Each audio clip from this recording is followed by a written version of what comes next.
যদি মানুষ তাদের নিজের কথাগুলো খেতে পারত, তাহলে তারা বুঝতে পারত যে এগুলো কতখানি তেতো।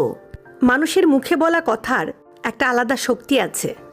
কখনো কখনো আমরা রাগে, অভিমানে বা অবহেলায় এমন কিছু বলে ফেলি যা শুনতে অন্যের জন্য খুব কষ্টকর হয়ে যায়, অথচ আমরা সেটা বোঝার চেষ্টা করি না কখনো। কিন্তু ভাবুন তো, যদি একদিন সত্যি আমাদের নিজেদের বলা কথাগুলো খেতে হতো, তাহলে কেমন লাগতো? মিষ্টি বা ভদ্রভাবে বলা কথা হয়তো বা সুস্বাদু লাগতো, কিন্তু কটূক্তি, অপমান বা কষ্ট দেওয়ার মতো কথা হলে সেটা হয়তো একেবারেই স্বাদে তেতো আর গিলতেও কষ্ট হতো।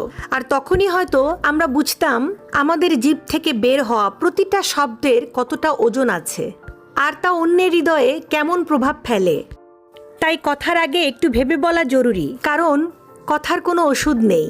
একবার বলে ফেললে তা আর ফেরানো যায় না কখনো। নিজের কথাই যদি একদিন নিজের কাছে তিতো হয়ে